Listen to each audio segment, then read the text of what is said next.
How is this going to come across that two white women who are sitting in our privilege are the ones driving this conversation? I had started reading several books about anti-racism and what does this mean and how can I be a part of a change for the better and for equality for people. While I've never considered myself a racist, I could not have until very recently considered myself an anti-racist. Welcome to Beyond Bosch. I'm Jessica Dahl. Today I am so excited about this episode. We have two special guests, Bonnie Scherwitz and Erin Dewsbury-Ribeiro. And very interesting, we have Bonnie, who's been with Bosch for 19 and a half years. She's currently the Global HR Director of our development for the Automotive Aftermarket Division. Bonnie, I'm going to have you introduce yourself in a second here. And then Erin is the manager of the Bosch Training Center in North America. She's also part of the talent development team and the Bosch Learning Company in the region, supporting all formal training and informal training and learning for our associates. And a special fun fact about Erin is she's actually on our podcast team, typically behind the scenes. So I'm really excited that we get to highlight these two and allow you to get to know them a little bit better. So before we dive into intros from your side, you guys, we're going to be talking about a really interesting topic on anti-racism. But could each of you, maybe Bonnie, would you like to go first and just share a little bit about yourself? Sure. So as you said, I've been with Bosch for quite a while. I'm currently leading a team that is across 3 different continents. So in North America, Asia, and Europe. So the world that I live in is a pretty big one in terms of who I'm dealing with, who I'm having to communicate with. So when we talk about this topic that we'll be talking about today, for me, it has a lot more to do than just my daily living here in the United States, but also thinking about it from a global perspective. That's really good. And Erin, how about you? Could you share a little bit more about yourself, please? Yeah, so I'm Erin Dewsbury-Ribeiro. I'm the Vice President of the African Ancestry at Bosch Business Resource Group. And as Jessica mentioned, I'm the manager of the Bosch Training Center. We introduced something called the Bosch Learning Company several years ago. And what's great about that is there are a lot of opportunities for informal learning, and we have a lot of autonomy in our region to be able to bring informal learning opportunities to our associates. And so one of the things that I came up with last year that I rolled out was called the Virtual Book Club. As Bonnie knows, we talk a lot about books, and I'm a really passionate reader. I read a ton. So this was a great way for me to connect with other readers and discuss topics. And it's a great way to connect with people across the entire organization of Bosch, globally even. So that's really great. But I've been at Bosch for almost 14 years now. And then about 5 years ago, I came to this role. So thanks for having me. Absolutely. Erin, you kind of touched on this virtual book club. You guys started an anti-racism book discussion. Was that part of this book club? And where did that come from? I was thinking in my head, hey, I would really love to do this for our virtual book club, to have a topic about what I'm reading about and on my anti-racist journey. And I didn't have the guts. Honestly, I thought, oh, we might be pushing it too much. And Bonnie read my mind, and she gave me a call and she said, I have a crazy idea. Yeah, so the crazy idea. So I was like, Erin, I want to do this. How can we do this? Because the topic, and this all came about after George Floyd was killed in Minneapolis. And as the whole country was starting to deal a little bit harder on this topic than they had in many, many years, there was a lot of self-reflection I had been doing. And I had started reading several books about anti-racism and what does this mean and how can I be a part of a change for the better and for equality for people.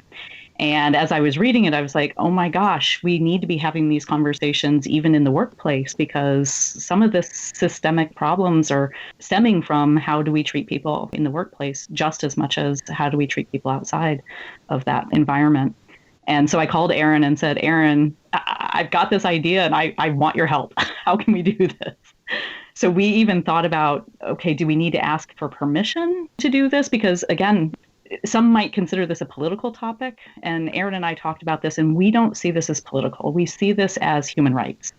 We see this as this is how we need to be able to treat people. And if Bosch really believes in diversity the way we know that Bosch does, we need to be able to have these kinds of conversations with people. So we decided it wasn't something that we needed to ask for permission, that we just needed to move forward in a careful way. Because of course, the topic is a different one that we haven't really had as much exploration of. We've kind of had conversations around the workplace. So we wanted to do it in a careful way. I think it opened people up to be vulnerable.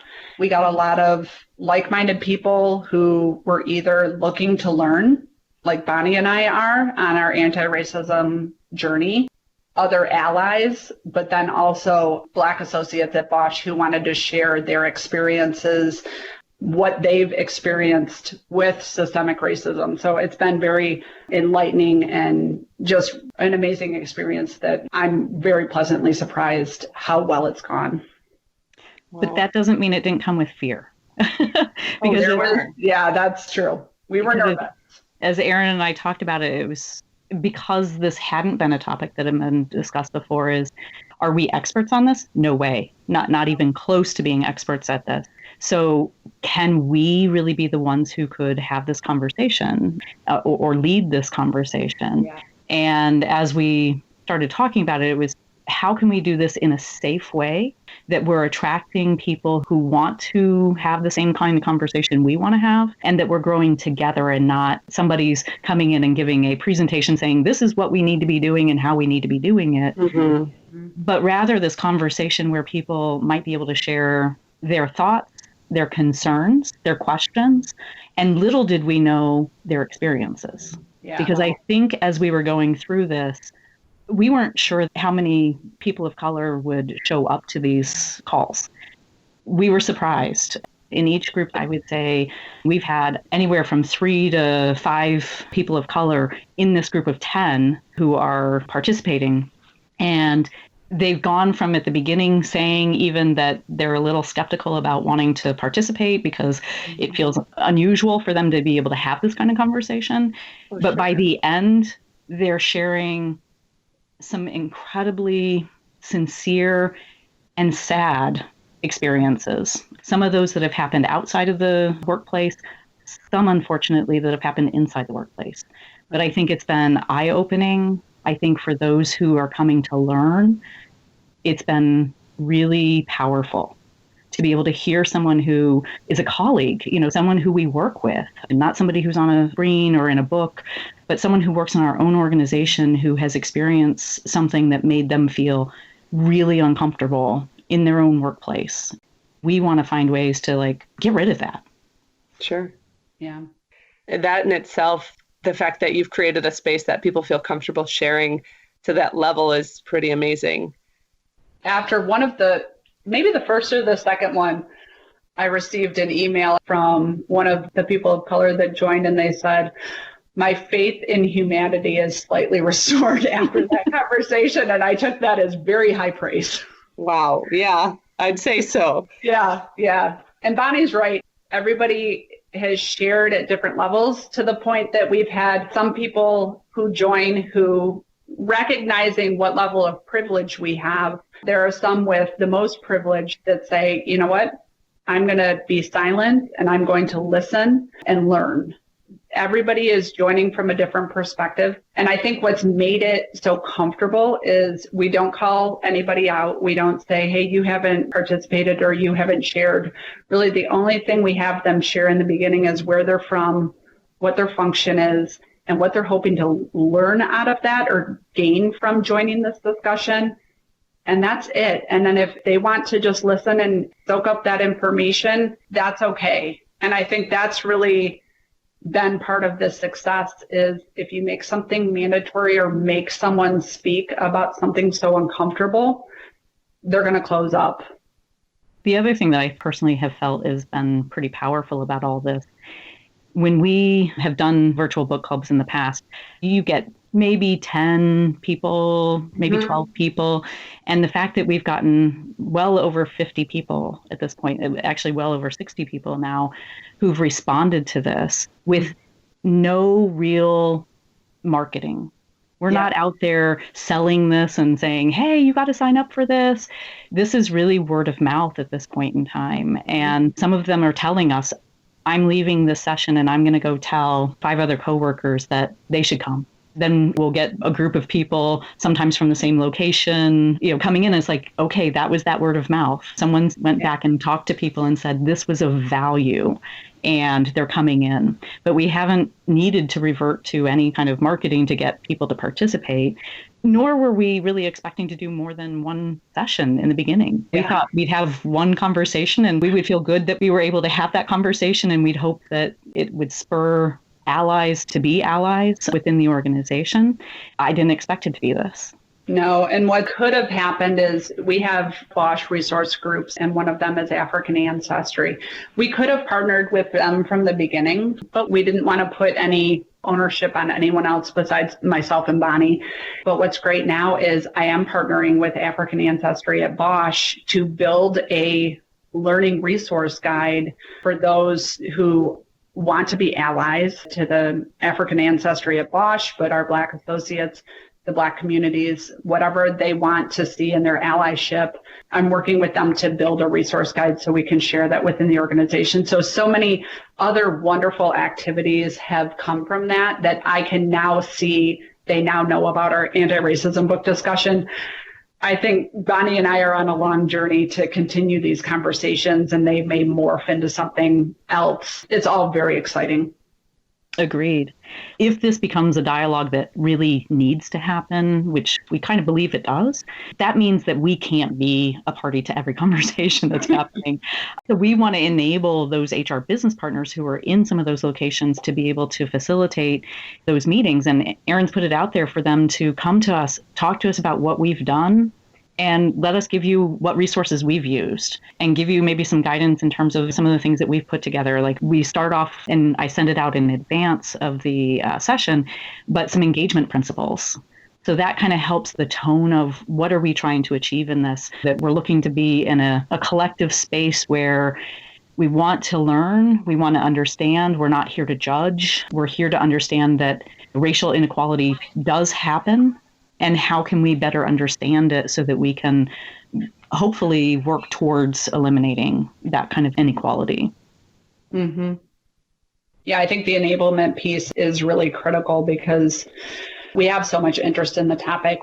We would love to be part of all these conversations. Yes. If we can get support and share our best practices and what we've found beneficial, I think Bonnie really did a great job by sending the information out beforehand, because I've had feedback from participants who said receiving that beforehand and the presentation beforehand and knowing kind of what some of the rules of engagement, what the expectations were, sets you up a little bit more for what kind of conversation is this going to be, especially on such a difficult topic. One of the things that Erin and I have been talking about just in general about the virtual book club was how do we engage people who they don't have time to read the book, they don't have enough money to buy the book for whatever reason, but the topic somehow intrigues them and they want to learn more about it. So she and I had been chatting about this couple months beforehand to say, how do we get them engaged with other ways? So whether that's a TED talk that may be about the book or about the author or about the topic, articles and things like that we might be able to help them with. So we had 2 books that we had based this conversation on. So one was So You Want to Talk About Race, which was written by a Black woman, Ijowima Olu. And then White Fragility, Why It's So Hard for White People to Talk About Race by Robin DiAngelo, who's a white woman herself. So these were the 2 books that we were basing it on. But what we didn't want is for somebody to feel like they couldn't come to the conversation if they hadn't read both books all the way through. Right. And so we wanted to make sure that they understood that you can come with your own experiences. You can come with maybe reading an article, listening, heck, just to the news these days. So how do we encourage them to not give up because, yeah, but I only made it through the first 3 chapters. Show up anyway. We want to hear your voice. That's an approach that I've been taking now after talking through that with Bonnie. And a lot of people are scared off by virtual book club. They think they have to join every single conversation or every single book. And like I said, I'm an avid reader and I read a ton, but I know not everybody has that time or that drive to do it. And so my only rule as the creator of the virtual book club is the moderator of the discussion probably should have read the book through Right. through the whole thing. That's really the only rule of thumb that I have, because I've had people call beforehand and say, hey, I haven't read either of those books, or I haven't read that book. Can I still join? And I always think there's value in that conversation. Even if you just want to come and listen, of course, there are no rules to it. And like Bonnie said, there are so many resources out there in whatever learning style you have. We talk a lot in the Bosch Learning Company about diverse learning styles. And so whether you're auditory and you want to listen to a podcast, whether you're visual and want a YouTube video or a TED Talk, whether you're a reader, there are all ways to learn on topics. And so we encourage everyone to participate in those discussions. That's really good. I know for myself, I would be probably one of those people who would be like, oh no, I barely cracked the book. Are they going to test me? No. I think that's really good to keep that open for all types of people. So for people out there listening that aren't working at Bosch or having these types of conversations, and maybe they want to have these conversations in their own organization and maybe start something similar, or even their personal circle, what have you learned would be maybe a couple of good starting points? So in partnering with African Ancestry at Bosch, they're sharing the resources that they have found as well back with me. And one that I found out about last week, and we can look at in the show notes, it's called Airbnb Activism and Allyship Guide, that their associates at Airbnb put together. There's so much good information in there, and it's public. It gives actions that you can take. It gives resources that you can read more on how to be a good ally. And they, if I may, I think they give a really good definition where they say, being an ally is a journey of commitment to understanding the dynamic realities marginalized people face, while confronting the role the privileges you enjoy have played in creating those realities. So that takes a little bit to unpack, but it really is a journey. And Bonnie and I had talked about, while I've never considered myself a racist, I could not have until very recently even remotely considered myself an anti-racist, because I wasn't actively taking in a role to do anything about systemic racism or taking actions. Yeah, absolutely. Bonnie, I do notice this kind of shift just in general, as you talked about this intentionality of anti-racism and not just saying I'm not racist. I thought that was really interesting. And both of you, I've heard you refer to that. That's really powerful. Sure. When I was trying to unpack, and unpack is a good word for that, this idea of racism as being sort of the norm, which I think scares people, especially scares white people, because many of us don't have bad intentions. We're not out there actively trying to hurt people of color. But the problem is that we have systems that have been put in place for long periods of time that have negatively impacted people of color, where they have not had that same negative impact on white people. And so part of it is starting to understand, what are your unconscious biases? What are those systems? There may come a point where the equality now exists, but we've already sort of hamstrung a person of color 20 steps beforehand, not giving them that same chance to be as equally capable of succeeding as someone who had quote unquote white privilege. And again, there's another word that brings a lot of tension to people. But when you start to hear examples and you start to read more and educate yourself about what does this really mean, I think that there's a place where you really start to understand this terminology of anti-racism, which is, I want to work against things that are socially acceptable. This is just the way things are. It's as much about seeing things that are happening and being able to start to recognize them. So I'll give an example.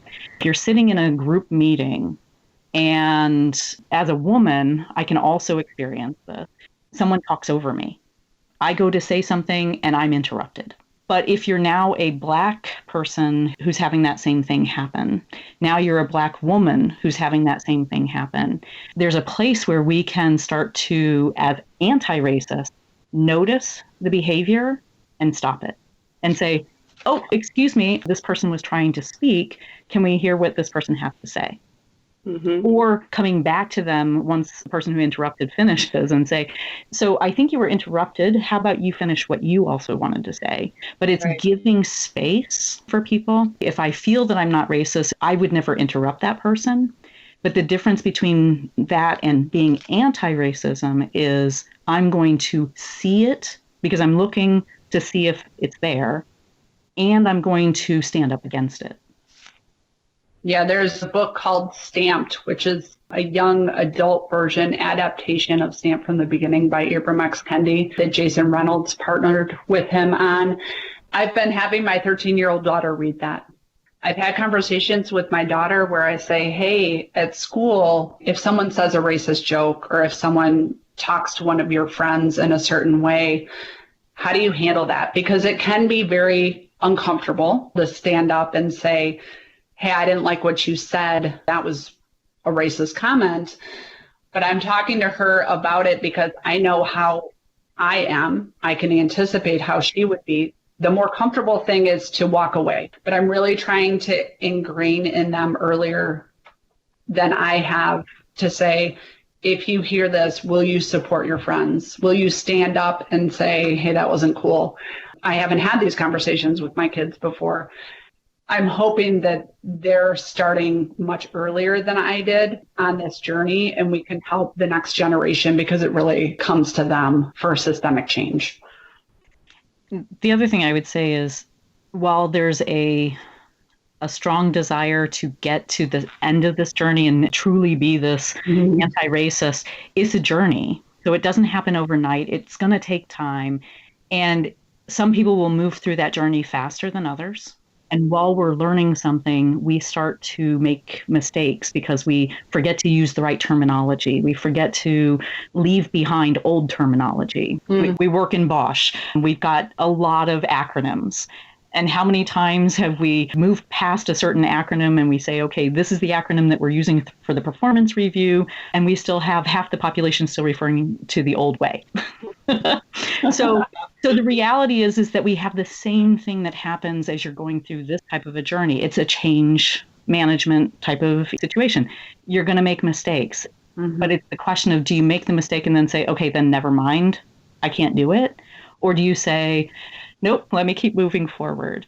That's what I'm trying to encourage. We've got to keep trying because we've got a whole group of people who are counting on us as allies to support them in that journey and to not leave them behind. Right. So I want to ask, as we're talking about uncomfortable conversations, just kind of address the elephant in the room here, is that we are all white females talking right now. Right. And obviously, you guys are on this journey. How does that come across as starting something like an anti-racism book discussion or having these conversations? Well, I think we have to be careful, but we have to own it because it's white people who have to change.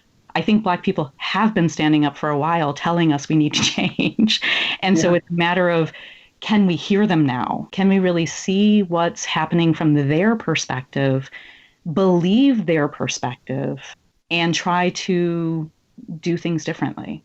And I think if we're waiting for Black people to tell us what to do, they've already been telling us.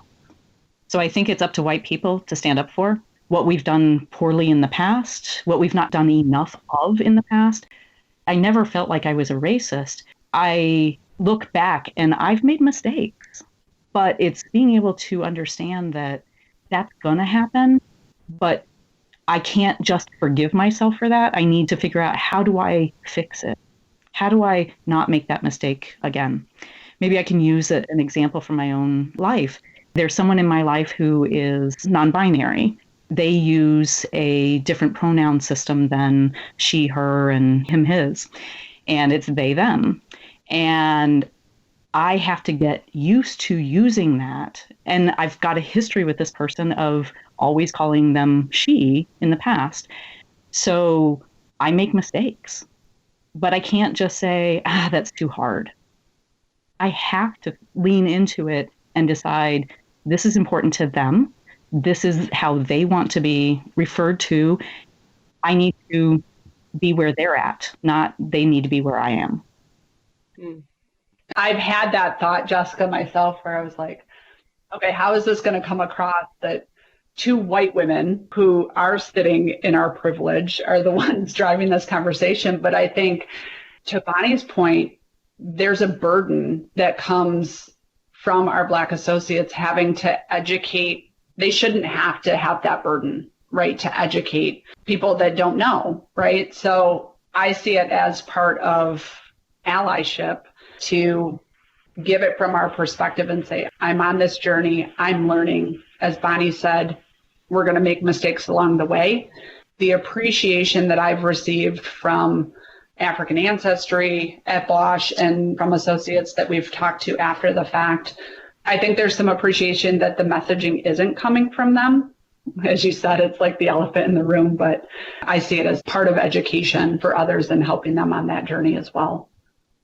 It's also part of standing up and showing the allyship so that they can trust that you mean it. Yeah. It's not just words that you're saying, it's actions that they're seeing so that they can say, this person really is someone who is willing to help me. Yeah, that's really powerful. Makes a lot of sense. So while you guys are talking about your journey and these actions and having these powerful discussions, what are some tangible actions that can drive change? I think the first is education.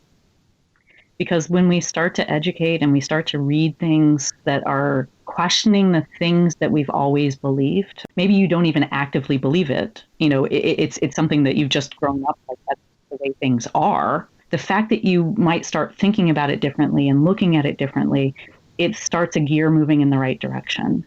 That's the sort of learning that I think that as we start to put ourselves in the shoes of someone else's experience, we start to understand that there's a lot we don't understand and we don't experience ourselves. And until we can understand that experience, we can't help. And so for me, that's the first part of the journey. To Bonnie's point as well, something that we've been talking about a lot is education on what's happening right now, but also education of the history within the U.S. to see why we are where we are now, for the social unrest, to understand mass incarceration and enslavement and things like that. Looking back at the history really does help to understand and empathize why there's so much anger or why there's so much unrest. So I think that's something that I've been doing as well as educating myself on the history of things. It's all kind of interconnected and interwoven. So there's a lot to read up on there. But some of the other things are making an educated vote, especially at the local levels. To Bonnie's point about looking from somebody else's perspective or putting yourself in somebody else's shoes really helps to empathize. I've started a little free library out in my front yard where I try and fill it with as many Black and people of color authors so that people in my neighborhood can learn and go on the education journey with me. Signing petitions, donating to organizations that help with civil injustice. There's a whole ton that you can do where it doesn't take a lot of time or money, but just taking those first steps. And as Bonnie said, education, I think, is the most critical. What's interesting is that it's about talking to one another about it. It's one thing to educate yourself, but it's another to then take that next step to start having conversations about what you're reading.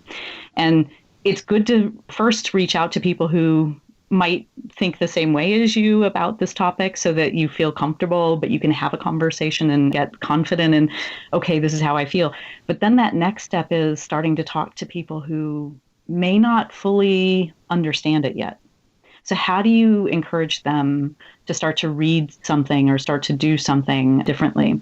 I was going to mention that Erin has encouraged me through, her sharing of her stories about reading people of diversity as authors, that my last 6 books that I've read that were not nonfiction anti-racism books have all been from diverse authors now. What she told to me made me feel like, yes, this. And why not? Why am I not surrounding myself with stories that are not about me, but stories about someone else's experiences?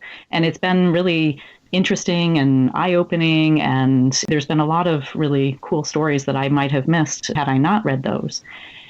And so this idea of talking to other people to kind of spread the thinking around a little bit further. So I've had conversations with friends, with family members. My brother and I, interestingly, we took another book. It's really kind of like a workbook where you kind of talk about something on a daily basis. We meet on a weekly basis and have a conversation at 5 o'clock in the morning on Fridays because it's the time that we both have available. But we both feel passionate enough about the topic to want to have this conversation. But it's about unpacking our own white privilege. Mm-hmm. Well, Bonnie and Erin, I hate to even have to wrap this up. I feel like we could talk for a long time and barely scratch the surface. This has been a really, really good conversation. And like we said in the beginning, and I hope those listening that it resonates with you. And I think you guys, thank you so much for sharing what you've done and your own personal journey and the vulnerability there. Yeah, thanks so much for having us on. This is obviously a topic that Bonnie and I are very passionate about and love talking about. So hopefully if it helps someone else to have the courage to have that conversation or to start something like this in their organization, I think that would be a huge win. Absolutely. Yeah. And my hope is always just, even if it's one person, that's one more person who might help people to feel more comfortable in the workplace and start to help make that change happen. Mm-hmm. Yeah, that's really good. I think also I'll make sure to touch base with you both and gather any resources I can to put in the show notes as well. So those listening that are hearing a lot of things, you're driving maybe or something, don't worry about taking the notes. We'll make sure to put everything we referenced in those show notes. So, well, thank you both so much. This was so good. I feel like maybe we have more in our future on this topic and diving in deep. So I really appreciate your time and what you're doing. Jessica, thanks for having us. Thank you so much for having us. Thanks for listening to Beyond Bosch Podcast. In case you missed our other episodes, now's your chance. Go back and take a listen.